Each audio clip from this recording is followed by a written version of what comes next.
There it is. 4, 3, 2, 1. We love bitches. Wow, might have to cut that out. That just like totally hurt my ears and glitched out when you did that. Really? What's up, everybody? What up, nerds? All right, we're live on Facebook. Let's check YouTube. Let's check the YouTube stream real quick. YouTube stream is going. Let me go ahead and send this over real quick. But yeah, dude, so I wanted to talk about something pretty important. Sorry, I'm just getting a YouTube link because I don't know how to find the YouTube link before I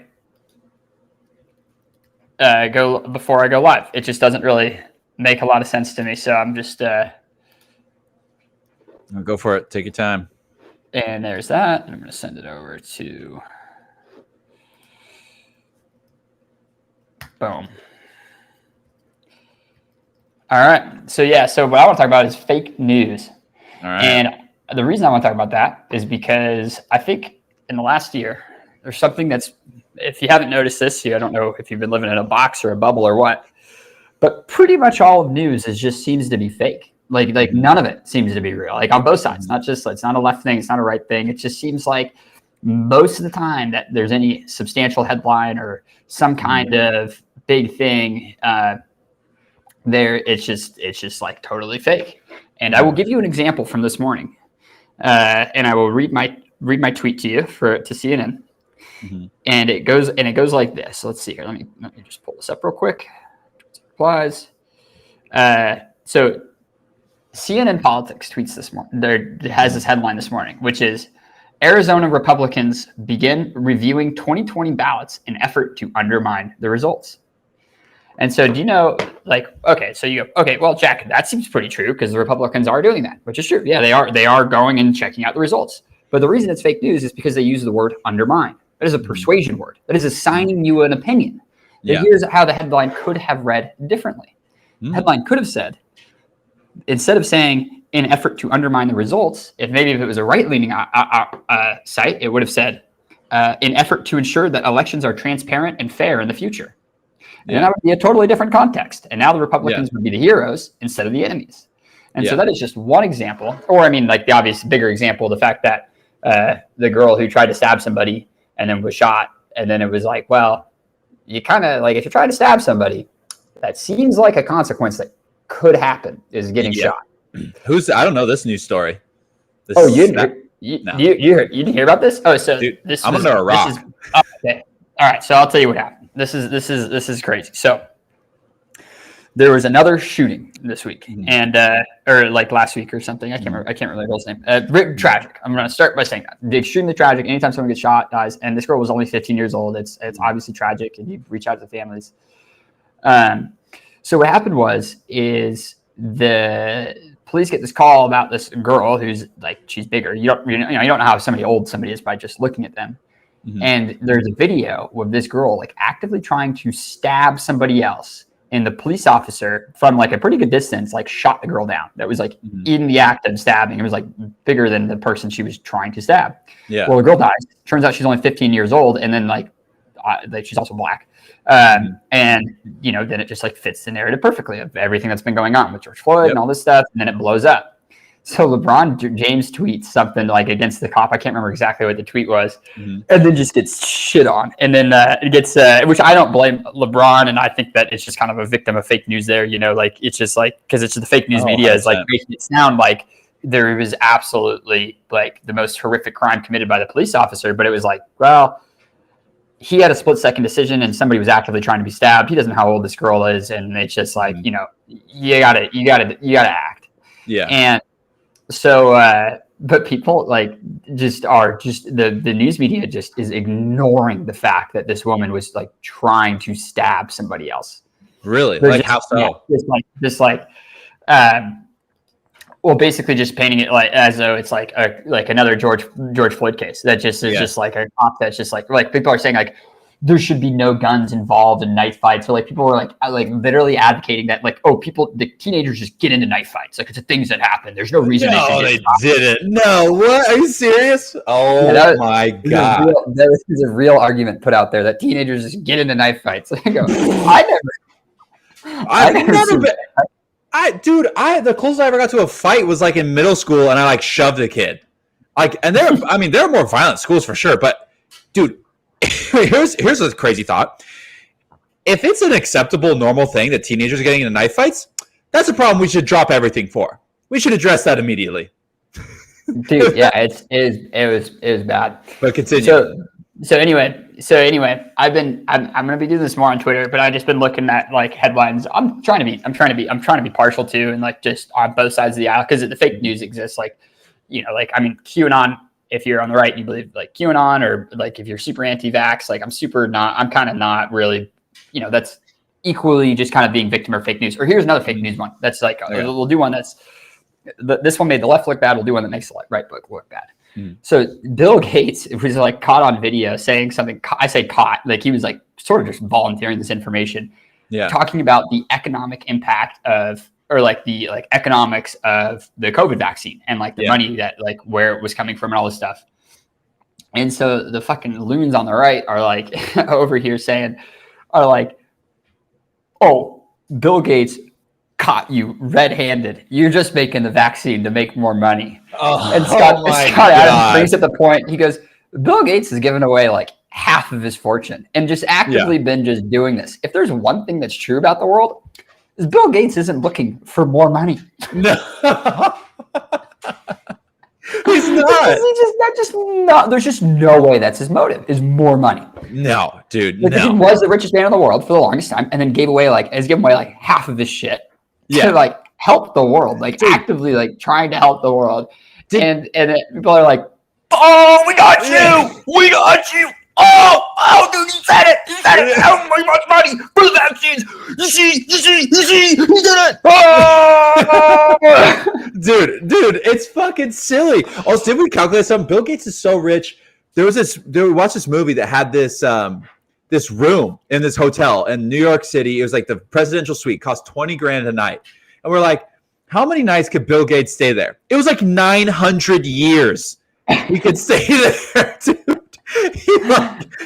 He could stay there for 9 generations of people. That's how much money he has. He definitely does not need any more money.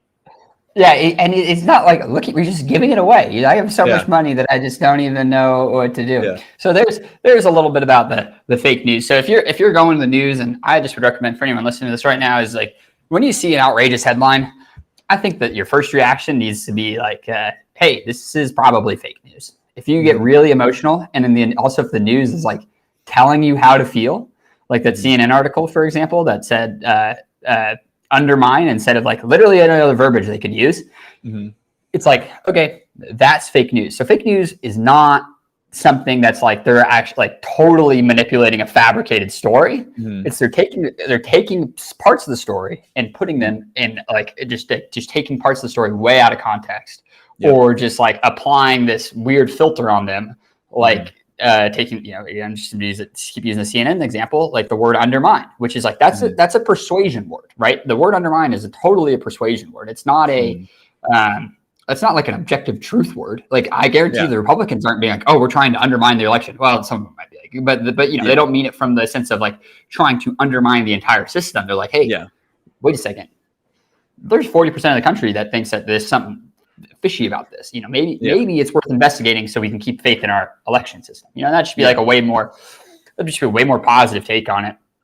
And I personally, Biden's going to be president for the next 4 years, no matter what happens, basically, unless he don't actually, he might not make it 4 years, but right. But it won't be like Trump gets into power or something like that, like now. But I think it is important that we don't want to change the results of the election, but you do want to have a full, like, make sure the election system is transparent.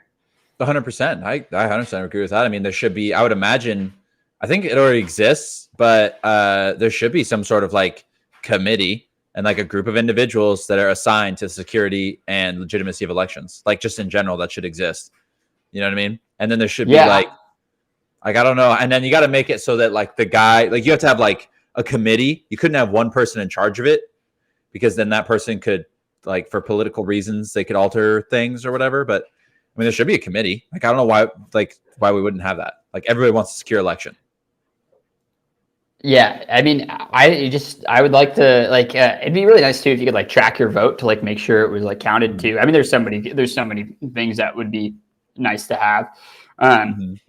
But yeah, that's my point. And so like actually what it's kind of showing us though is like I think that like the power of social media and getting these independent journalists and the fact that everyone can join the conversation.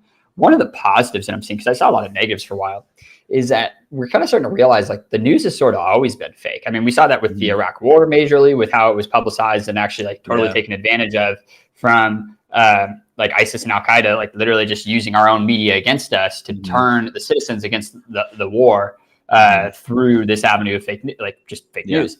And so like now with social media, when these fake news things get out there, you have independent people that can chime into the conversation. And so when you have individuals that don't have like, you know, necessarily this major baggage or a back or like worried about losing their job for like speaking out against the status quo, it opens up the dialogue a lot more and then like also hides it. But it's also goes to show that facts don't really matter a whole ton anymore. It's mostly persuasion. Yeah. It's like that seems to be the biggest driver on how people are making decisions. It's not based on facts. That's just It's not, dude. It's not, and it's funny. Like, well, I believed until the last couple of years, I'd say, and you know that I thought decisions were mostly just made based off of a research data. That's how people make decisions. Yeah. I thought it was just well, I'm sure that everyone in politics. I thought, I was like, oh well, the data clearly shows this and this. But dude, I remember, so when I grew up in my household, like with my parents, I always thought, so fake news has always been fake, right? Like news has always been kind of like fake, basically.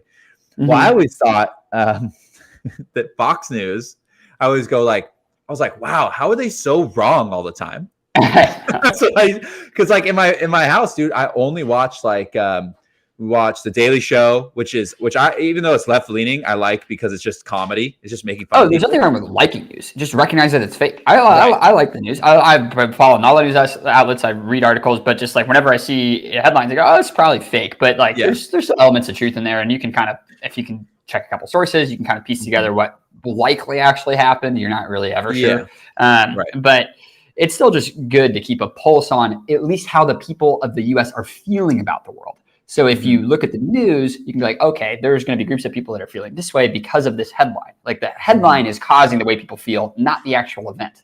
Yeah. Or even the content of the article. But or the content, like people literally, but a lot of times it's just a headline. It's just a headline. And dude, I do the same thing. I'm not going to lie. Like sometimes my opinions of things or like how I'm assuming the world is working is literally based on I saw a headline. And then my brain, because your brain operates off of incomplete information, that your brain is a guessing machine. It takes in all data, and then no matter how limited the data is, even if it's one headline, it tries to make a guess as to what reality is. Like it just it goes just no matter how little information, it goes, I'm gonna make a guess here. That's but you gotta, if you don't recognize that, then you get caught up in thinking that the way you view the world is really how it is. But that ties back to what I was saying with this. I just couldn't believe that Fox News was so wrong. And then I was like, and then I couldn't believe it. I would go, well, how are people following this as real news? I mean, it's incredible how wrong they are all the time.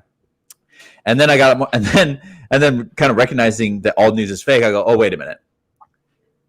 All news organizations, their business is to get eyeballs and ears. That's it. Their business is not legitimate news. It's not. That's and you can also you've not run a successful news business if you ran it on good news. Because you like good news now and again, but like what sells is like tragedy and crisis, and like that's what gets people on board.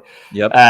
But it's sort of, we talked about this last week with the independent journalists, and Michael shared the site with us about how independent journalists and how I really do think that that's the future, that you'll just have a lot of independent journalists documenting things. And as more people have phones, you'll be like, oh, okay, well, this is the first video angle we got of it, but there's probably 4 more from the site. So let's go check all of them and let's look at them in full context.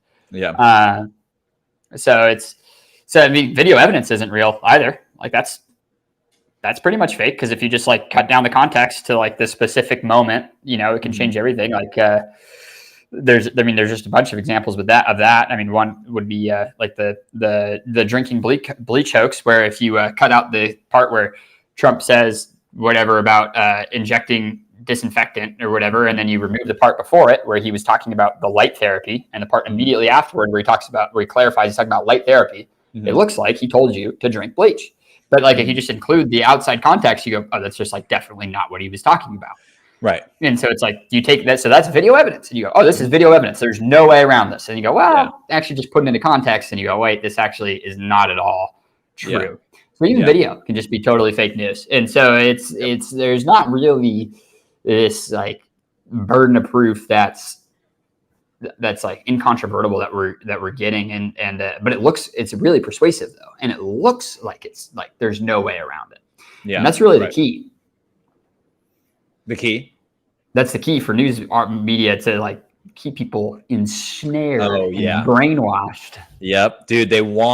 No, it's true. Well, I mean, like even a personal example, I was like, okay, I want news so I can like kind of keep up what's going on. And I was like, let me start like independent journalists in local news. Let me just see what they have to offer. Dude, it was seriously so boring. I left the website, didn't subscribe to anything after 5 minutes. You know why? Because the goings on of other people is just relatively uninteresting. Like when they're like, oh, the local school board just elected to like increase book funds by $100,000. You go, that's a good thing. But you know what's way more interesting? Like local school board admin obliterates competition, like other competition to try and remove books from school. I'll go, oh my God, I need to click on that. But like, that's just not what happened at all. They just that was just a skewed and interesting perception of what happened. But like, dude, and I'm not interested in normal like health. Like I'm not interested in just like what literally happened. For some reason, my brain's like, it's not that interesting. I kind of figured things are running pretty well, and this just confirmed it. Yeah, most things are running pretty well, all things considered. I actually sort of believe that here's what I was thinking about the other day. Is a lot of these things that we're worried about the world, we've sort of, from an engineering perspective, like, you know, how like, okay, so in engineering, when you look at a problem and you go, oh, I can solve that, it sort of feels solved. Like you go, oh, I see the variables, I see where I'm supposed to get, and I go, oh yeah, this is solvable. So even before you've done the problem, it kind of feels like it's already solved. Yeah. Because most of the time in engineering, you get a problem and you go see where you're supposed to get, and you go, what the actual fuck? So the moment you actually see the path to the solution, it sort of already feels solved, because you can just work through the steps. Right. So in the actual world, there's some major problems that from an engineering perspective are already like completely solvable. And like if they ever get crisis points, one example is like hunger. From an engineering perspective, food is no longer needs to be a scarce resource. No. Like we know how to grow food and create food at a rate that matches consumption. It's actually like way greater than consumption. And like it's iterable over time. Yep. And so it's like if we see people having hunger, it's not an issue of like not having enough food. It's a distribution issue and an engineering issue. Mm-hmm. And so like if we start looking at things from that way and like, you know, start to unify as a world and be like, hey, like we're not really fighting for resources anymore. Like, you know, we have nuclear power, which pretty much like solves most of our power needs. Like we're not really running out of power because we have nuclear power.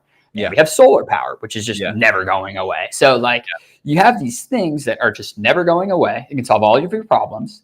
But it just sort of takes like the world to start to come together and realize, okay, all these things we've been fighting over for all this time are not really relevant to the day-to-day discussion anymore, because they're not scarce goods anymore.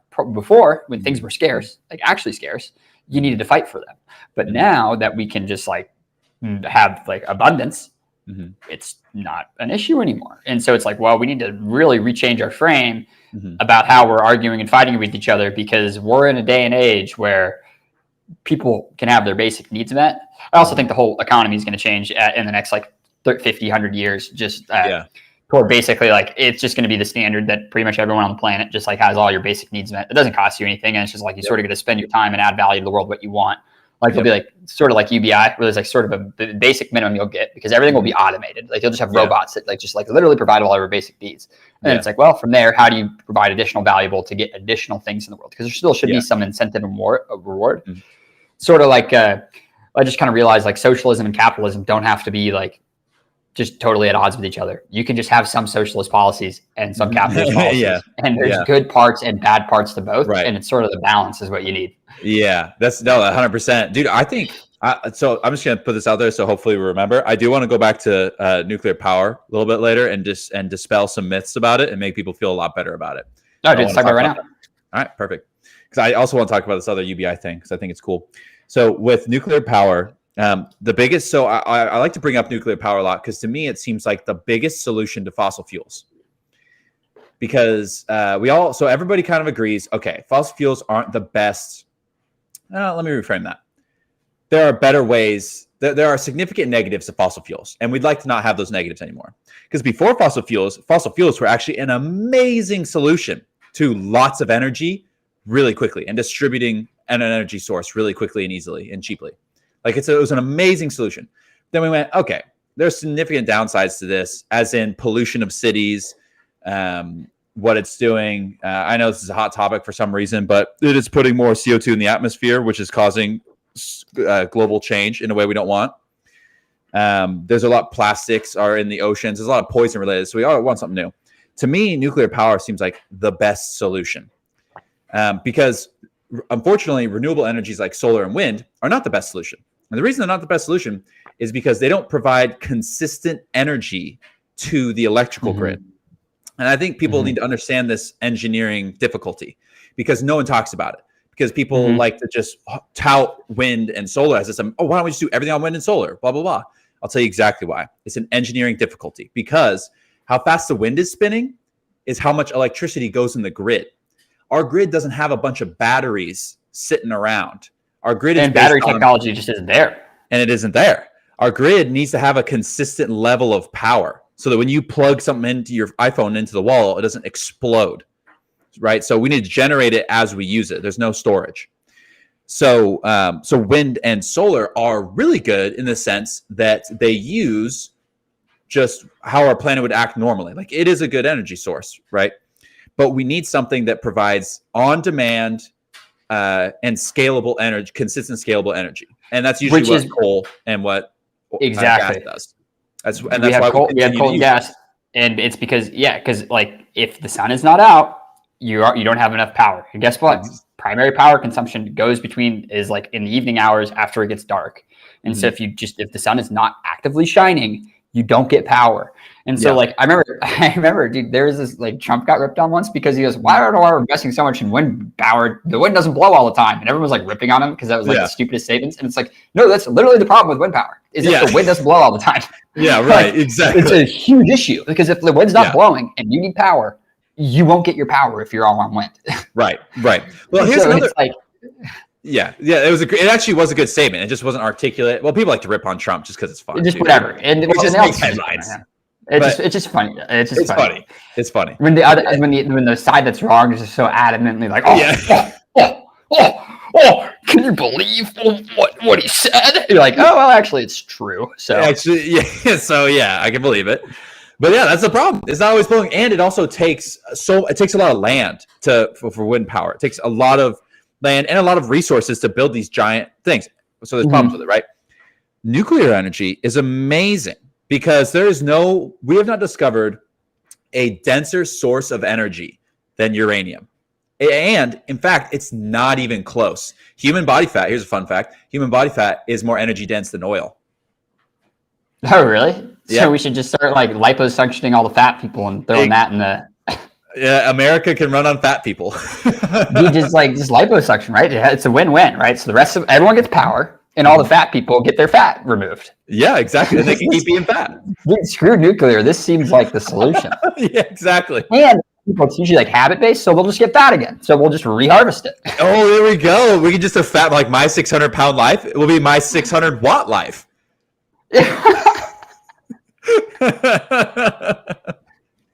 But then people. So okay, so everything about nuclear sounds amazing so far, right? And then so it's and also here's another cool fact. United States has like 70 produces like 70% of the world's uranium. So from an economic standpoint, we should be leaning the fuck into nuclear power because our trade deficit would plummet because if the rest of the world starts, because the rest of the world kind of does what we do. So if we start using tons of nuclear energy, the rest of the world will start doing that. And then who has the most nuclear or who has the most uranium? Boom, United States, right? So economic. Here's why people don't like it is because they're afraid of it. But the reason they're afraid of it, and it's the same reason I was afraid of it, they don't understand it. And I didn't understand it.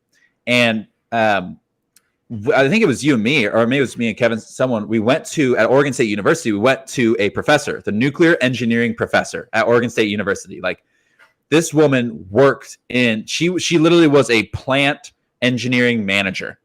She understands every element of it. This wasn't me. I think I don't remember this. You must be Kevin. Okay. And I talked to her about it. I was like, hey, should we be worried about one, Chernobyl, and two, the Japanese nuclear power plant that like they had the earthquake and then the tsunami. Nagasaki. Did it happen? Nagasaki? No, that's the bomb. No, that's where the bomb was. I was about to laugh. I was about to laugh because man, Nagasaki can't get away from nuclear. Yeah. Anyway, continue. So people are worried about that, and so I'm gonna assuage people's worries right now. Fukushima, there we go. I'm gonna assuage people's worries right now. The only thing that relates Chernobyl to modern nuclear power is the fact that they both use uranium. Nothing about those is remotely the same anymore. It's not even close. Not even close. Modern nuclear power, shutting it down is possible, and people do it. There are emergency shutdown procedures to do it. And in fact, it's built so well that the only time it doesn't work is when a 50-year-old plant in Fukushima gets hit with one of the largest earthquakes, combined one of the largest tsunamis ever seen in Japanese history. So is that really what happened at Fukushima? That it was just like a super freak natural disaster event. And I bet even now we'd be able to combat it. Well, how about just like maybe just keep the nuclear plants where that's not super prone? Exactly. How about we put it in the desert? Because here's the other thing. It's like we don't need to switch to entirely nuclear, right? Like there's not this like binary thing. Like we need all renewable, we need all nuclear. Like you can still have oil and coal. Like you just need to use it. You just want to make sure that you're using it at a rate like one, that you're not, and the CO2 levels aren't going too high, which I also actually think is, I've read some studies that suggest that it's not, the CO2 levels aren't nearly as like affected by what, or like how we think. There's some evidence that shows that basically in order for the temperature to rise, it's an exponential scale. So it's like CO2 in the atmosphere every time it needs to double. So like, as you know, you might see some rapid growth at first, but it's like, we're not like rapidly double. We don't continue to double the CO2 levels, you know? Yeah. So it's like, it's more of a linear growth as we're putting it out there and not this like exponential effect. Yeah. But if you can reduce it by 90%, and maybe just like in areas prone to natural disasters, just like keep using coal and gas, like you're still like the goal doesn't necessarily need to be to get it to zero. It should just be more of a system of like, hey, let's just like use renewable wherever it makes sense. And you cut it down by 90%. It's like, okay, now this is really sustainable to use this level of oil and gas. Yep. Like 100%. Super sustainable. So it's like, you know, you don't have to do it everywhere.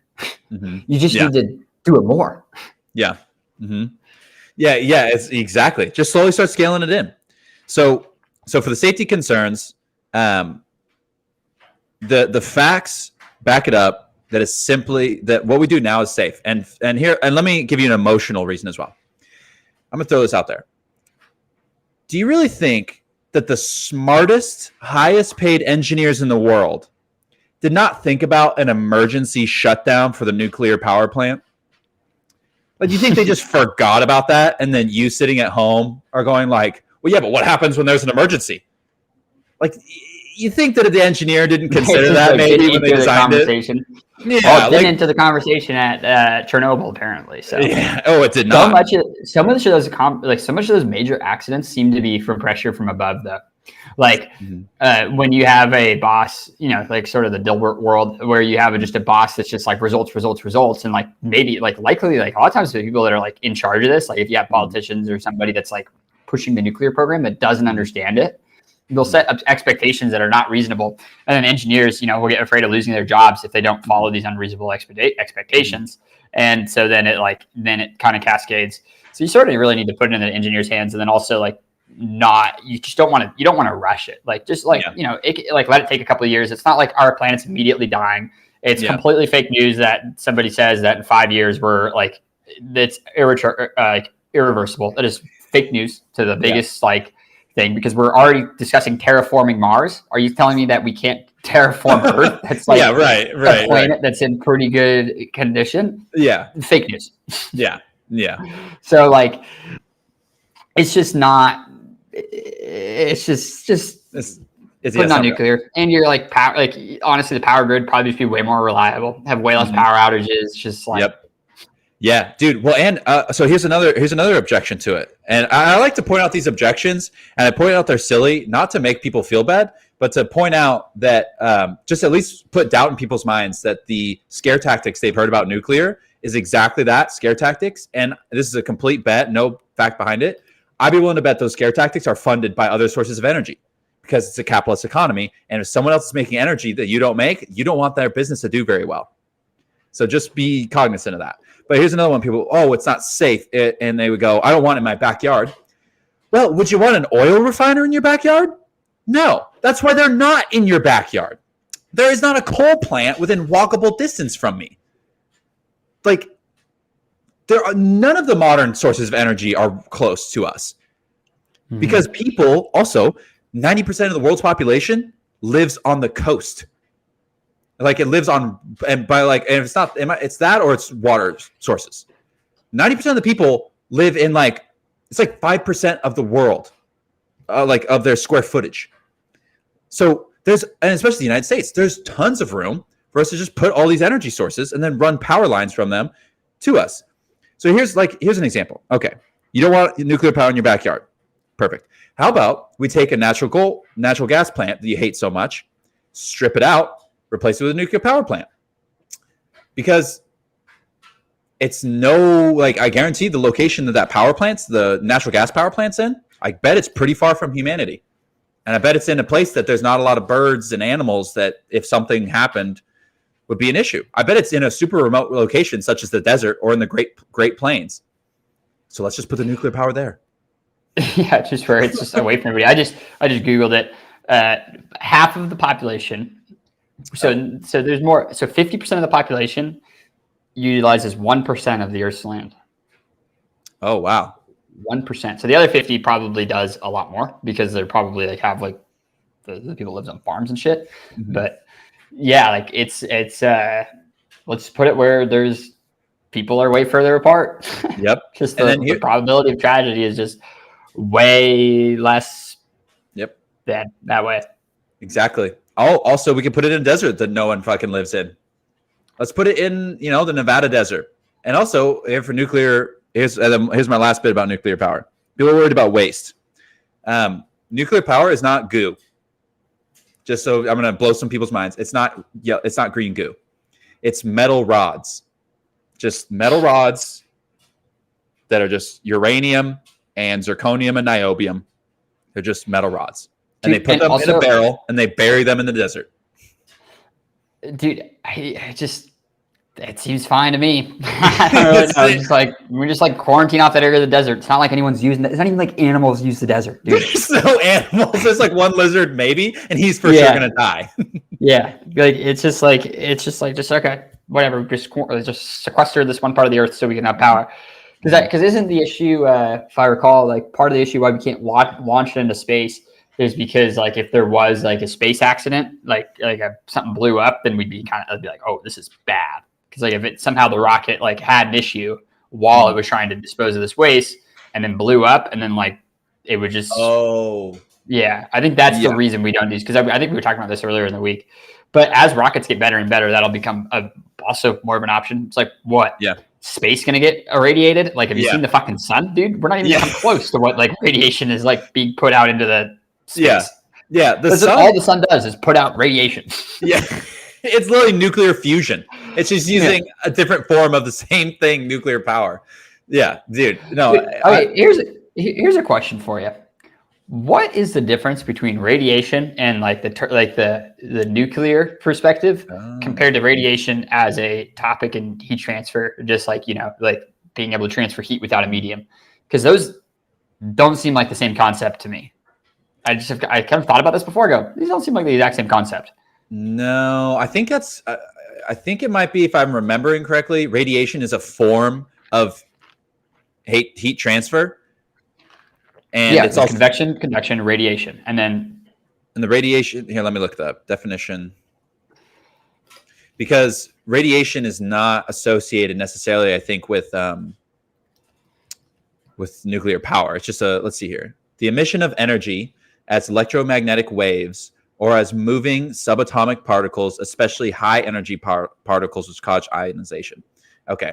So for everyone not science-based who wonders what that means in regular English, basically means that it is the transportation of energy via waves. Oh yeah. So then you just have like, yeah. Oh yeah. You can keep explaining. I understand. Yeah. Yeah. You see, so you get it. But basically, radiation is just a way of transporting energy, and that energy might be like gamma, like a gamma wave, or it could be, that's like kind of like the most famous one. UV. Comics. UV. Yeah. UV that's how the sun, is radiation. That's the sun radiation. Yeah. Yep. It's just, So UV is a different wavelength. It's a different kind of wave of energy. I think it's the frequency of it. Like I think it's just like how close the wave is together. Like which would make sense, right? Because like if each sinusoid is like really tight together, and then like that's just gonna be a higher energy level, so that'd be like gamma waves, and then like as they spread out, then you start to get like the visible light. Like visible light, that's radiation, right? Right. Like so then you just like start to get the visible light, or like start to like UV, and then like visible light, and then further and further. I think you're right. I'm trying to find electromagnetic spectrum. Here we go. Yeah, it goes from gamma to then there's a bunch of stuff in those, like gamma, UV, visible light, and then radio wave is at like the very far end. Yeah, here we go. Okay, so these are electromagnetic waves. Okay, so yeah, the most high energy one, gamma, is gamma. That's the one that like will obliterate your body. Then they have hard X-rays. X-rays. So they see X-rays, soft X-rays. Didn't know about that.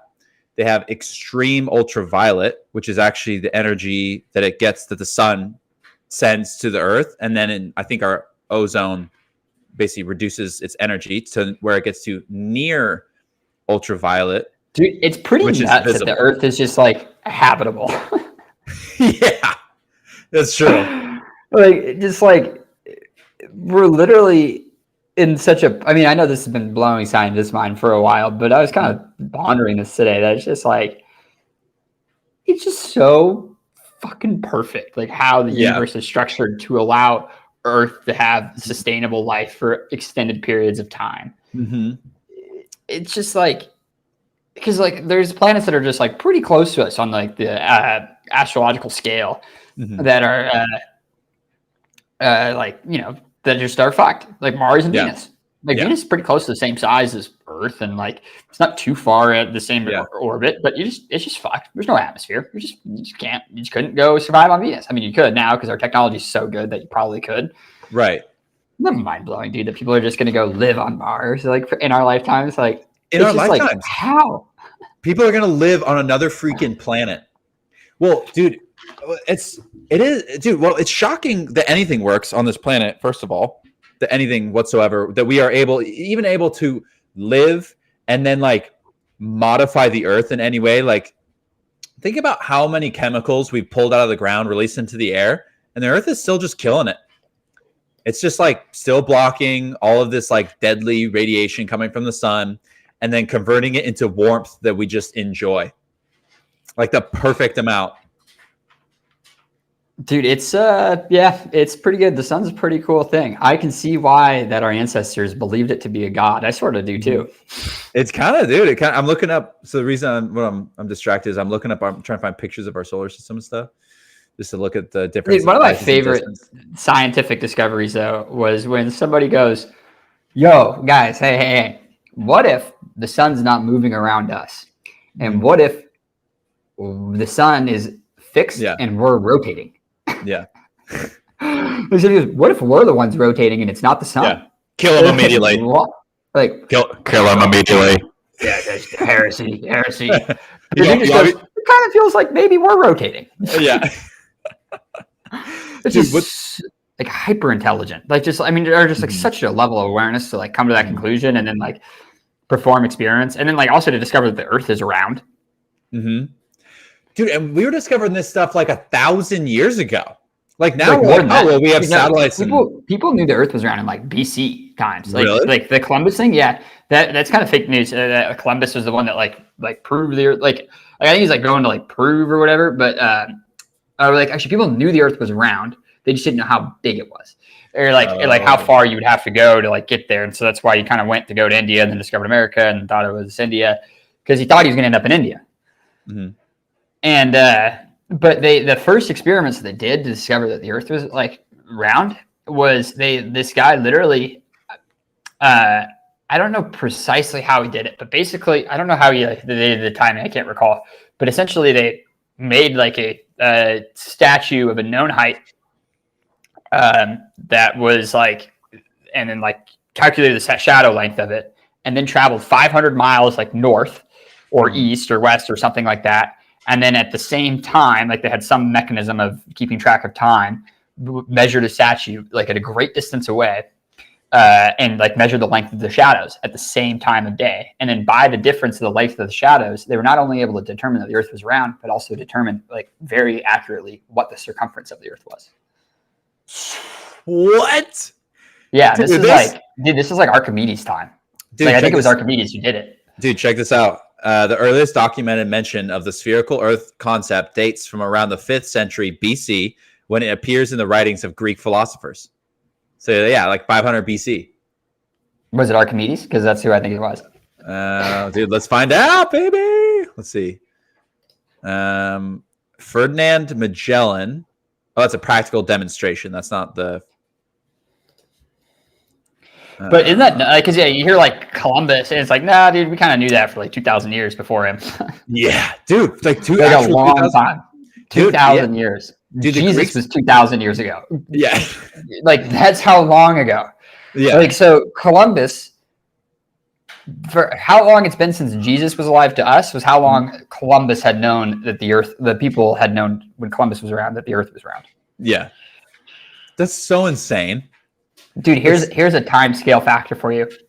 More time has passed between the building of the pyramids and when Cleopatra lived than when Cleopatra lived until now.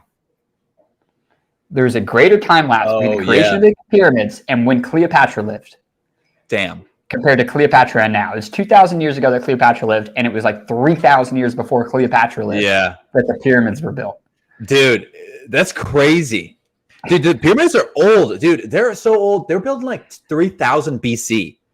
And dude, you want to know a quick little factoid about what they are and why they exist and why it wasn't aliens that created it?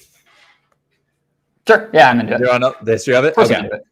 Okay. So here's how it started. It's literally a pile of rocks. And it's a tomb for a pharaoh. Each of those pyramids are for a pharaoh. And you know why they're all bigger than the other one? It's because one guy built a pyramid and another pharaoh was like, well, I am much closer to God. Therefore, my pyramid will be higher. And then another one came. And they're like, well, I am certainly closer to Ra and Osiris. So I will be the closest to the sky. That was it. Dude, and you know what they did? Is they had a guy. So typically when a pharaoh died, you put him in a big rock tomb. And it was just a big prism. And then one guy goes, well, I want to be physically higher than the other pharaoh because I'm closer to I thought they were all buried at the bottom. But are they buried like way up high in the pyramid? They want their structure to be higher. They're at the bottom. They're at the bottom of it. But they want to epitomize how cool they are. They want to be closer to God. Exactly. And so, yes, they are at the bottom. So that's a good catch. But one guy comes along and says, well, I want to be closer. So he has his prism. And then above him, they stacked another one. And then another one said, well, I want triple stacked. And then someone came along and says, you know what, baby? I want it 100 times bigger. And they started stacking up all these rocks. And it was done not by slave labor, but mostly by farmers. Because in the olden times, when you couldn't double load, you couldn't grow like beans in the winter and corn in the summer, you grew one thing. And as a farmer, an ancient farmer, you really only needed to work for like 2-3 months out of the year.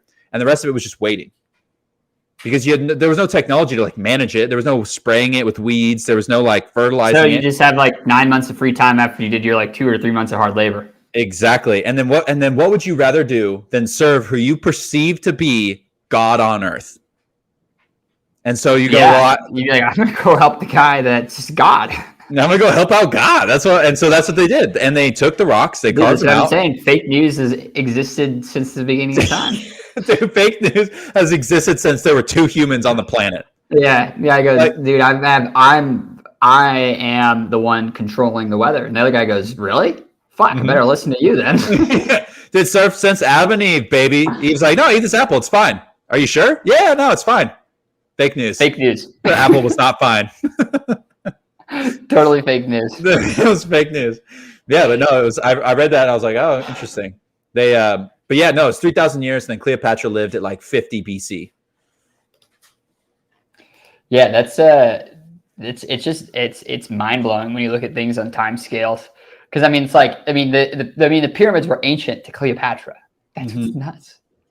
The ancient, she was probably like, dude, those were built. I don't know if she even had a concept of how old they are, because I wonder when people started to. Yeah, how did people track years before Jesus? I'm sure there was a way.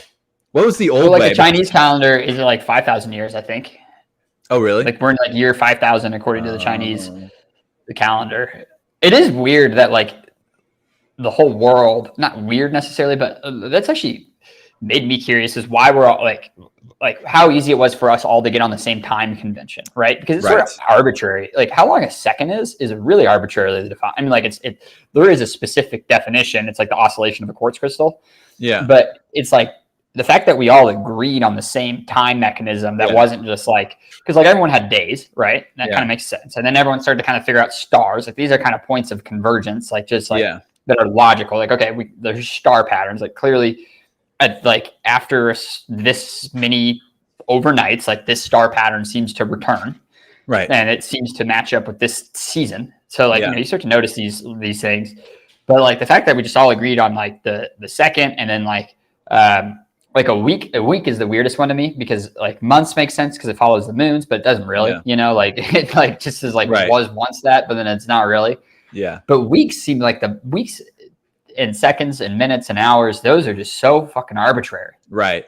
And even the definition of a second, that was made post people using the second. Like the second was invented, everyone used it, and then later we defined it with the oscillation of a quartz crystal.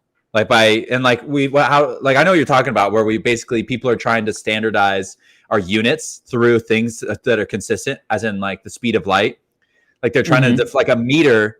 I'm going to fuck this up so bad, so save me if you know it. But a meter, instead of it being like based off of like one thing we decided is a meter, it's like how much time it takes for light to get through a vacuum or something like that. Or like, it's the difference. It's the difference. Like light can travel in a vacuum. Yeah, that's one that's like absolutely, because the reason being,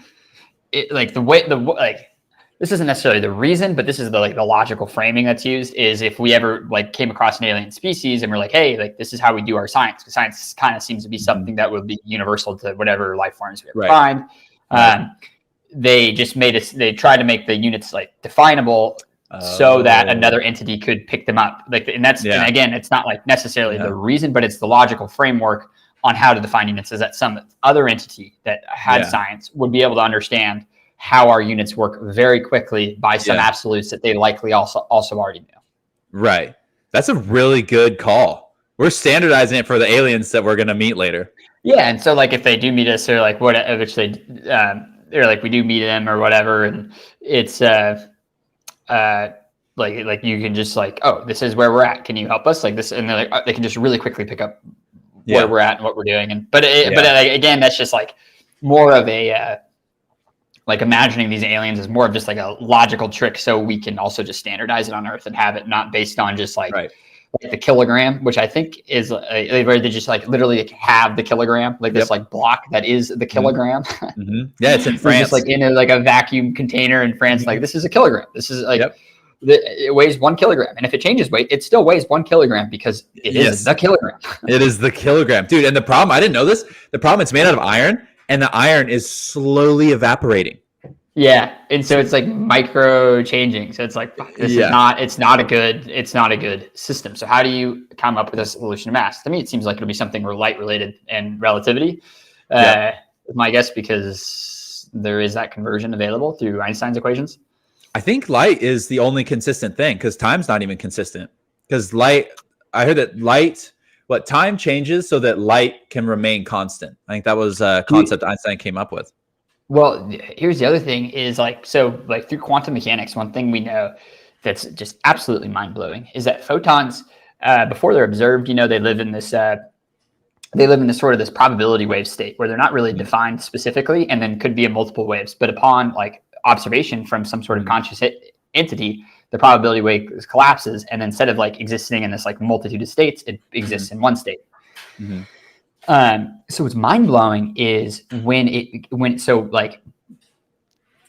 sort of comes into existence when it's observed. And what I mean by that is like when you observe a photon and it picks this finite state, not only does it like pick the state at the end result, but the rest of the photon for its entire life accepts this finite state and like simultaneously. So like like photons like exist in their entire trajectory of their life, like all at once. Like they like photons, like, from a mathematical perspective, do not experience time. Like the entire photon, wherever it's been, exists at once. It's a really weird concept, but like light does not experience time. So here's okay. So like, okay. So I want to make sure my understanding's there. So like one little beam of light, one little photon's pathway from like a star, it comes all the way here to Earth, and we observe it. So what you're saying is that photon exists on the entire pathway all the way to that star until we see it, and then only then it exists in this one moment that we see. So better said is like, so this is how they did the experiment. So when photon goes through like past like a major gravitational field, it can actually split and go 2 directions. And so you'll have these entangled photons that essentially, like, in order for the universe to like remain logically consistent, that they need to project essentially the same thing, right? So you have like a photon that splits, and so it's entangled, and effectively, like when you look at it, like one will go like around the, like imagine this way, like one goes around the black hole to the left, one goes around to the right, and then they both come to Earth. And so in order for be logically consistent, is that if you look at the one on the right and you look at the one on the left, it'll tell you the same story. And so what we've noticed though is first off, they don't always tell the same story, which is why it's fucked up, right? So it's like that doesn't make any sense. What do you mean by this story? So the way they measure it is through electron spin. So this is actually the language I was trying to avoid. But So like the electron spin has a direction. Essentially, it's like either horizontal or we'll just say like sideways or up. I don't know if that's exactly correct, but like based on the angle of one, you should know the angle of like the other. And so when you observe the left one, the right one doesn't decide what angle it is until you observe the one on the left, or vice versa. And once you observe the one, then the other one like comes into like defines itself instantaneously as well. And you can see this because if you just look up, actually here, let's just pull up the video.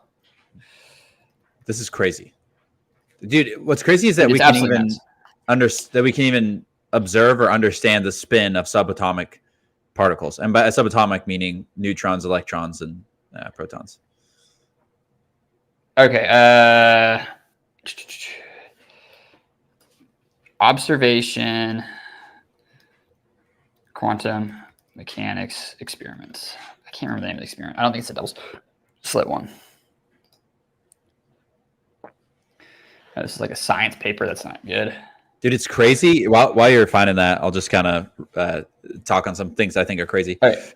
The fact that, so I remember, okay, the fact that we've standardized the learning of what atoms are made out of and what atoms are and how and how our world works.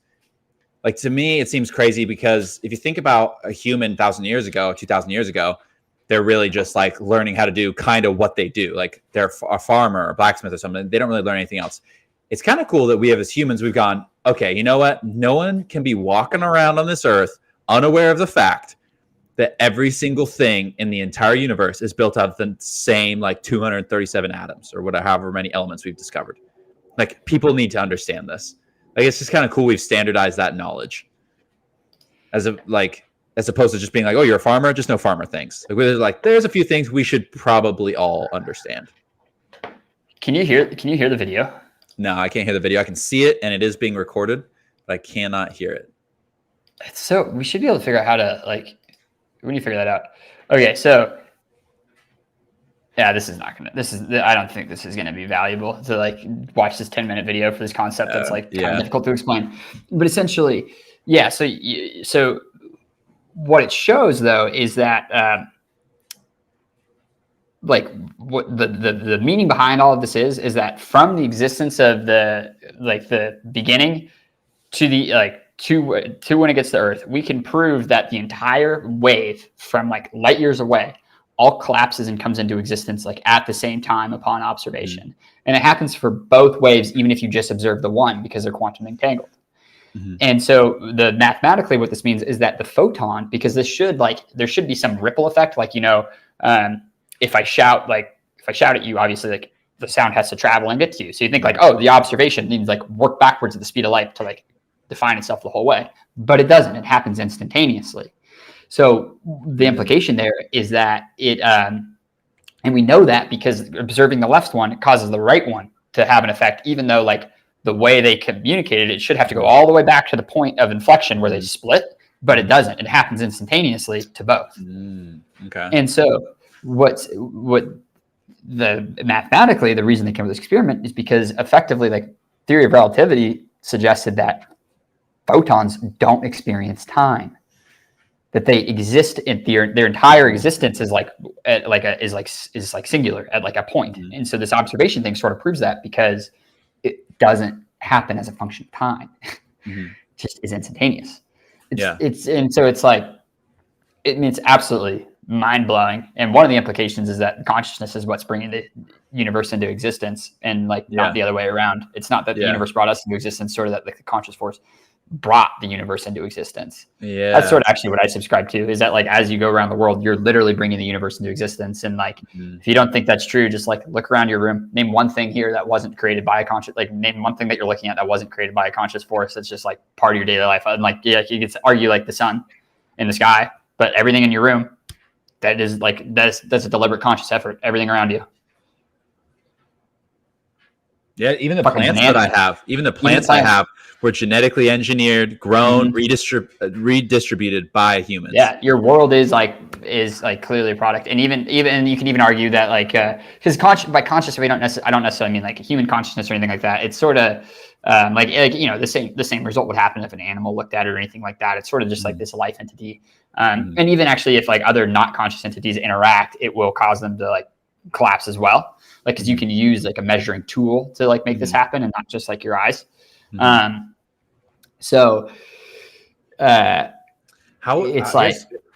here's a crazy thought. You're still sharing your screen, by the way. So I don't know if you want to be doing that or not. I don't want to be doing that. Thank you. Cool. So then how do two consciousness forces? So, okay, here's a thought for you.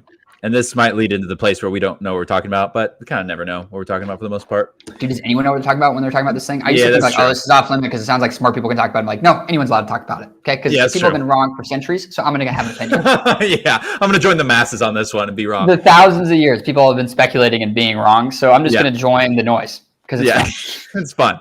So what if you have two different people who are the consciousness force, and they both view the same star, the same photons at the same time, and they perceive it in different ways? Whose consciousness wins in defining the photon? I think that question misses like that's not a it's not a practical question in the sense that like that's like one of the things we know is the universe seems to the universe remains like consistent across all perceivers. Oh, Right. So like it doesn't well actually that's not true because like time is like relative. We've proven that. Like that if you travel really fast, you will experience a different amount of like you will literally like if you were to accelerate close to the speed of light and then like travel some distance and then slow down, you would come back to Earth like close to the same age and somebody else would be like way older. Yeah. Like you just wouldn't experience time the same way as other people do. So time is relative. Like I don't know, that's kind of mind blowing. Like that it's like time depends on the observer. Yeah. Right. It's like what? Yeah. Dude, you brought up a point that it's pretty. That I think was a good. That I thought was interesting is that we don't really care about distances to things. We care about how long it takes to get there. And I wonder how that plays in with the idea that time is relative too. Because when we're traveling someplace, we don't really care about the literal distance. We just care about how old we will be when we get there. Am I going to be 2 hours older? How much of your time was lost? Because that's like the truest scarce resource, at least for the time being, is time, right? Like I mean, I do sort of believe that like our consciousness is part of some bigger conscious force, and like when you die, you don't really die. Like you're just kind of like go back to from whence you came, which is God knows what that is, but like I feel like psychedelics give you a clue. But it's like you got the scarce resource time, so it's like if we can start making the world like I mean, I think Elon Musk's underground travel thing is the most intelligent thing ever because the biggest limiter to travel right now is the sound barrier. And the reason isn't because we can't break the sound barrier. It's because it physically does damage to the earth when you have these sonic booms going on. Like they will like destroy windows below. Like that's why the Concorde could only fly over the ocean was because it would break windows over the land. Oh, because it's not because it just has because like a sonic boom doesn't just occur when you break the speed of sound. It occurs the entire duration you're traveling above the speed of sound. Yeah. So the sonic boom, you just can't like it just be like too heavy because you can already hear planes and they're loud. But if like one was like there was a sonic boom going on, it would just be like there would be no peace, right? Yeah. But if you go underground and then have like tunnels that you can create in a vacuum, you don't have a limit to the like there is no there's no medium for the sound to travel through, so sound doesn't exist, and so you don't have the sonic boom issue, and so you can travel at essentially. Yeah, there's no sound in space. That's why there's no sound in space. Well, no, what I mean is underground. Are you talking about we would go speed of sound underground? Yeah, because you make these tunnels that are that you make them vacuum, like just make them vacuums. I was missing that critical piece of information. Yeah. So yeah, you'd make tunnels that you would just make vacuums, and so then like this is kind of my idea. I actually don't know if this is, because I know the vacuum part I sort of added on my own, but Elon's doing the tunnels. I'm sure he's thinking of vacuums too, because if you have vacuums, you're not limited by the speed of sound. And even if you are limited by the speed of sound, you have to have some air down there. Perhaps you can go deep enough that it just won't affect. Although there might be some earthquake issues, like tremors. That's what I was wondering. But if they're vacuum sealed, dude, here's another thing: no air resistance. And no air resistance. That's huge. Air. So literally any force you apply, you can continue accelerating. Yeah, the only force that would be slowing you down is the friction between the whatever wheels you're on and whatever. Dude, and if it's running on magnets, you're basically reducing friction to zero there too. Oh, that's true. Like if you use the same tech that the Japanese have for their like bullet trains, but you put that underground in a vacuum. I don't know a conceptual reason why you couldn't have that intertwining the world. And honestly, like with our engineering ability as it grows, like I don't see any reason why you couldn't just like literally just go under the oceans and then just like be like over in Japan like 30 fucking minutes. Dude, and so talking about the earthquake problem, you could solve that with dampeners. That's my first thought. Like if there's a vibration issue coming out of these tunnels, you could add dampeners, which for those listening, a dampener is the opposite of basically, well, springs are dampeners too. It basically stops things from vibrating so much is what a dampener does. Well, things are vibrating. Yeah. Springs can be. Well, did you take vibrations? No, we touched on it in dynamics, but I didn't take the whole. So I'll just give you a little bit different between the way you model it is like every spring has like some dampening effect, and so you calculate that differently. And there's also things that are like deliberately dampening, but like a true spring is not a dampener, right? Like it just is it's just an oscillating item to infinity. But like every single one has some friction that does dampen the effect, which basically means like, so if you have a perfectly dampened system, like if you have shocks, you'll go down once and then gradually return to your stable state, and you won't just like. Oh, okay, got it. And so if you have, so like you try to correctly dampen it, so like you feel the down and the up just like like returns to normal without this oscillation effect. And like if you go through your car, like they've done a pretty fucking good job like doing that. Like that's why you just don't feel bumpy rides, is because of the dampeners. Yeah, like because otherwise, if you hit a bump, you go bump, bump, bump, bump, bump. Like you'd be just vibrating. But up and down. instead the tires shift relative to the car. So the car stays still and the tires shift relative to that, and then and so you don't experience that up and down effect as like sitting in the cab of the car. Yeah. Yeah. So you could add those those dampeners, right? Because sound, well, you eliminate the sound because of the vacuum. And then any vibrations that would be caused underground, you could add dampeners. Which I don't think, if you eliminate the sound, I don't think you would have much of an issue with that. Because thrust would be, because thrust would all go directly backwards. I mean, you might have some, there might be some Newton engineering problems with equal and opposite reactions, like, because you would need to like send something the other direction in order to like speed up. I guess if you have magnets and you have power coming from underneath, then that would actually work. Right. Because then you would like transfer the force like magnetically like to the magnets, and then like that would be the counter force as opposed to and it would be anything physical. And the Earth would be a pretty good dampener too. I mean, and because you would have some force pushing down on this tunnel, but the Earth is, if you're going that deep to bedrock, you're going to be running into some actual rock and some dirt, and like that would operate like as a pretty decent dampener anyway. The other limiting factor is the amount of like G's that the average human can sustain. Yep. And so like, okay, so you can accelerate a little bit faster than a plane, but like you'd also have an extended acceleration period. So there's like the G's you feel when you take off in a plane, it might just like quadruple that time, and then you quadruple your velocity. Right. Yeah, exactly. Yeah, because so you might like feel G's for the first 30 minutes of a fucking train ride, where you're just literally accelerating the whole time, and literally till you get to the halfway point, and then you start slowing down. So like the whole time you're experiencing G's like this way and then this way. Yeah, dude, that'd be crazy. That'd be crazy because dude. What if there was one where they're like, it's called like the executive suite or whatever? They're like, you will experience 3 G's, like so 3x gravity the entire way, accelerating and decelerating. And you had to put on, they go, so like you sign a waiver and it's like, you want to get to Japan in 30 minutes? All right, we will fucking get you there. And you like strap in and you go, all right, you ready for this shit? Crank it to 5 G's, baby. Dude, there's a buddy of mine that's in the Air Force, and he posted a video of him in the fucking G machine they have. And those guys get up to like 9-10 G's. And he's just, because he's a pilot. He flies like fighter jets and stuff. Yeah. And so they have to because you have to you can train yourself to not pass out, because all the blood will just fucking go to your head. And so you should just like his whole face. Oh, really? Oh, yeah. So constricted and stuff? Okay. Yeah, because it's like, all right, here, this is a better video to show. G test pilots. Yeah. These are great. Dude, you can also get suits. In the centrifuge, that's what it's called. Oh, there we go. I think you can get suits that restrict that blood flow too. So like pilots wear those G suits or whatever.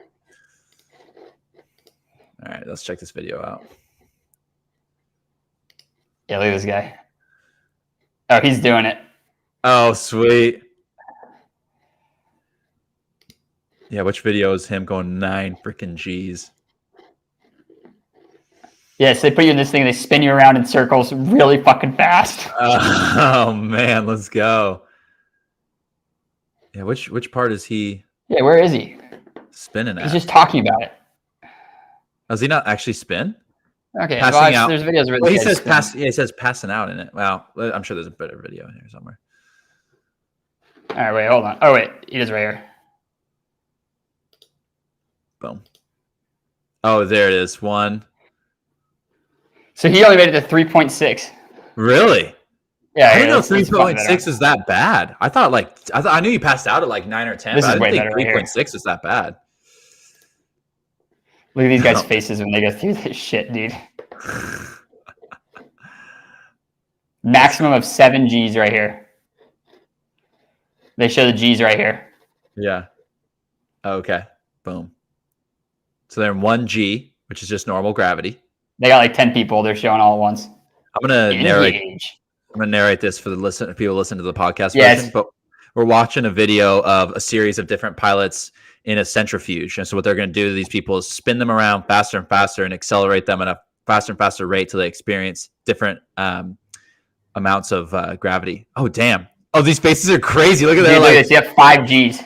oh damn, dude, their like cheeks are all and mouths are all contorted. Like their face is like changing shape. And so what she's saying, because I know you can't hear, they're like literally coaching them through on like the techniques to make it so you don't pass out. Because there's like deliberate techniques that you can employ to not pass out. Really? Oh, look at this guy! Yeah. Here they get up. They get up to like 7. Their eyes are all bugging out. Their lips are all weird. Oh, this guy actually passed out, I think. Here, fuck. Right here. Yeah.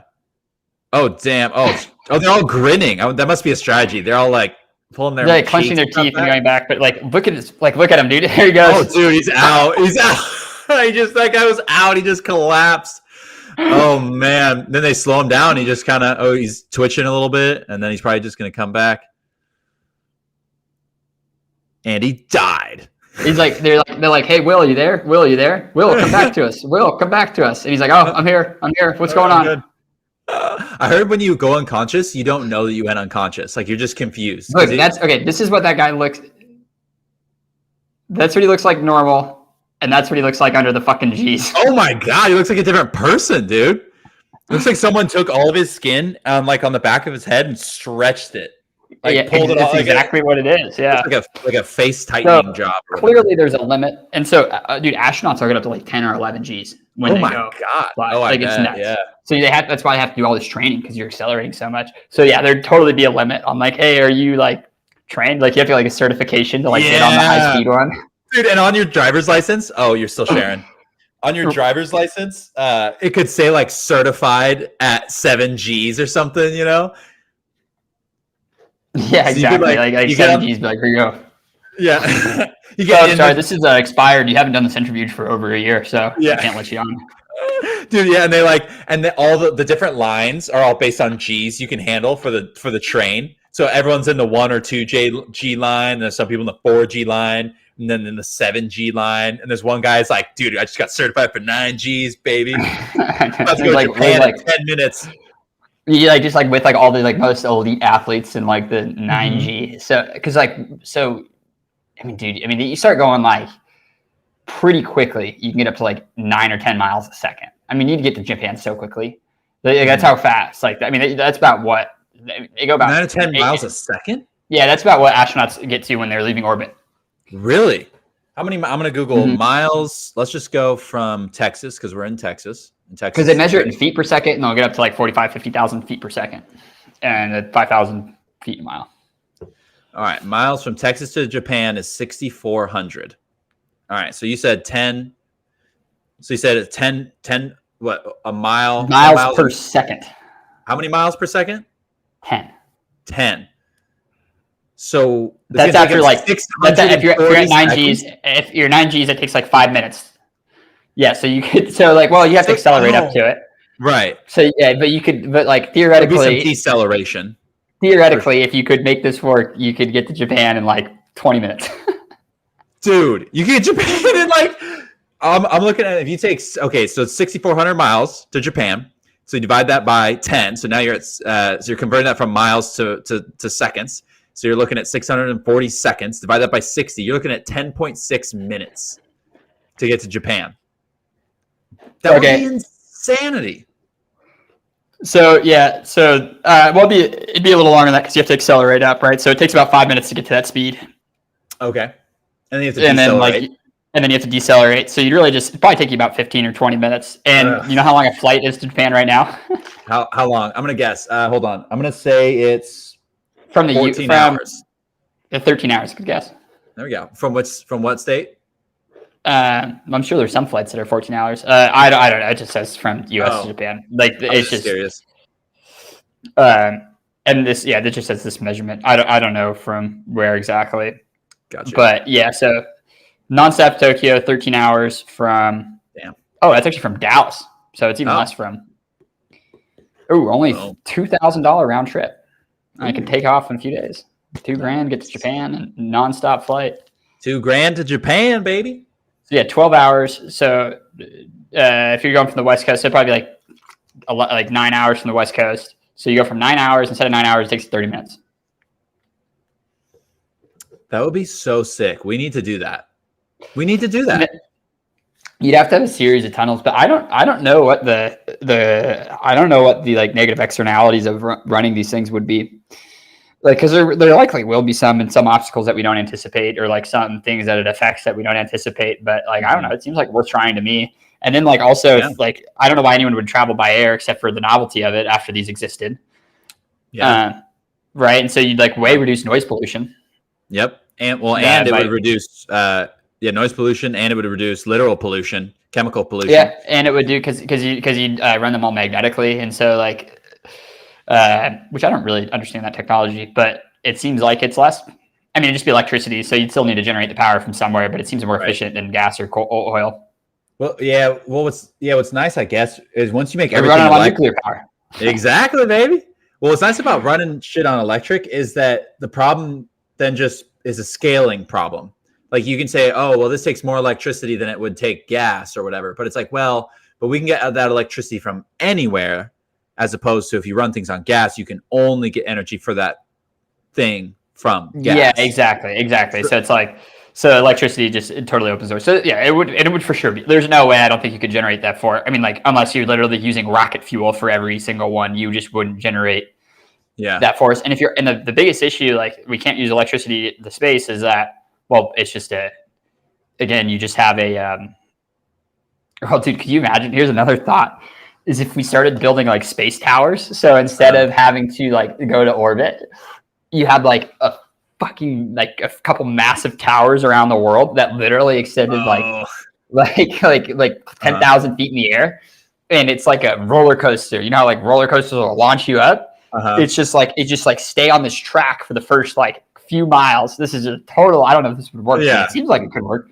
Yeah. So you literally have this few mile high structure, like a 15,000 foot building or like tower, like spire, that you essentially like use to like fuel this thing, because that sort of eliminates, like, because the biggest issue with getting to space is just the Newton's laws, right, of motion, that you just have to like send something in the opposite direction that's like equal magnitude of the thing going up. And so if you just had this spire, you could run it on electricity instead of like literally sending rocket fuel and these like massive chemical reactions down to the earth. You could just like fucking attach to the thing, and then just like the same way you run power to a roller coaster, just like fucking spin it up this thing, and then just like literally to the top, it just, instead of like hitting the top of the roller coaster and coming back down, it just like maybe activates the rocket fuel for the last little bit of it, and then just heads off to space, and then just goes whoop, makes a left turn, and you're in orbit. Yeah. Oh, instead of rocket, it just lifts you up. It's like literally attached to like a pole that just provides power the same way you would do it horizontally with a magnetic train, but instead you do it vertically. Yeah. And then you just like launched up this magnetic train type deal. And like it could even be like a tube that's just like inside the tube, like the exact same concept as this thing. And then just at the top of the tube, it just opens up and you just like launch into space. Ooh, yeah. Dude, and like imagine that the tube was like literally extended outside of the atmosphere. I mean, structurally, I don't know if this makes sense. This is just total like sci-fi stuff. So the tube literally extends out of the atmosphere, so it's open to a vacuum at the top. So just by nature, the entire tube is a vacuum as well. So you eliminate air resistance for getting to space. Yeah, dude, almost it would suck you up, right? If you it would suck you up. It would suck. It would be a vacuum. It would literally suck you up. It would vacuum you into space. You go boom. You like close it off partly to the ground, like have your atmosphere in there. Boom, open up the bottom, and then just whoop, and it just vacuum up into space. Dude, that's exactly what happened. It would literally just Elon Musk. Listen, dude, we have ideas. We have ideas. Just use the. That would be. This is madness what we're coming up with. But here's what happens: is we accidentally suck out our whole atmosphere. Yeah, and we're out of air. There's definitely feels like there's something physically we're missing, but I don't see it. I think it's a perfect idea to me. Structurally, it seems like the biggest thing to overcome. Right. In order to make a tower that's that tall. Yeah. Yeah, I don't know how we're gonna go overcome that, but we feels like it would have a lot of sway to it. Like you wouldn't really be able to have a still tower. There'd be a lot of. Well, because even skyscrapers, they move like a lot. A lot. Like bridges also move a shit ton. but Yeah. but under huge buildings they have spring systems. That's the craziest thing. Is there's giant springs under buildings that are literally accounting for how much the building moves. Dude, actually, so the Taipei 101 building, we like somebody did this as like their project in vibrations, has a like at the top has this massive pendulum that's there structurally and literally acts like, like a sway bar in a car that essentially like when you turn the bar just like isn't really attached to anything. It'll just like swing to the other side and like reduces the G's experienced during a turn. So they have the same thing. They have a giant pendulum from the top and this massive heavy ball that so when the tower sways, the ball like keeps the tower from swaying. Wait, which building is that the tallest one in Dubai? Yeah, or whatever? I think it's the Taipei 101 pendulum. Yeah. Dude, that's so crazy about that. Dude, that's so crazy because the engineering team was together like, man, how are we going to account for this? How are we going to account for this? And then someone goes, all right, listen, I know this might sound crazy, but let's put a fucking pendulum at the top. So the tune mass damper moving. This actually feels like it's from protect the building from earthquakes. So they have this giant ball. Yeah, this is a really bad video. Yeah, just you don't really. I want it from the bottom. Yeah, it looks like is it shown? Here's a good diagram though. So basically, it's in the center of the building, like way up here, and then like the building is 400 meters, so 1,300 feet tall. It's like one of the tallest buildings in the world, and they literally have this pendulum ball to help like protect it from earthquakes. It's relatively not that big to the building either. I thought it was going to be enormous. But I think mass-wise, I think it's pretty significant. Oh, okay, but not the volume-wise. Yeah, like space-wise, but like I think it's pretty heavy. Okay. But yeah, dude, you can check it out at the top of the tower. It's a giant ball. A giant ridged sphere, almost like a golden sphere. Dude, that kind of looks sci-fi-ish. That looks like, dude, if we were in a sci-fi world with a bunch of like golden, it looks like you would find that in a palace, and this is like the dragon egg or something. Like this looks like the source of all power of the futuristic alien world we're invading. Like this looks like the building. Look how tall it is compared to all the surrounding buildings. Dude, and those other buildings are enormous. Wow. That's pretty cool. Building in the world. Tallest building. It's probably that Dubai building. I think it Burj Khalifa. Yep. It's like Mia Khalifa. It's Mia Khalifa's older sister. Yeah. Burj Khalifa. Yeah. This is named after her, actually. Wow. Look at that thing. That was very cool. phallic. Yep. Dude, it's like a series of small phalluses. All right, dude. Well, I think this has been a good episode. I think so. We got in our phallus jokes. Those were pretty important. So I'm glad we put that in penis jokes or two. Talk about some fake news, and then yeah, it's a good time. Well, thanks everybody for tuning in, and hope you have a great rest of your day. Well, they're gonna get a bonus because I forgot to post a podcast last week, so we're gonna post a couple. And yeah, hope everyone has a great day. Boom. See you later, everybody. Nice. I'm gonna put you on. I gotta pee like real bad. Then go pee. I'll be right back.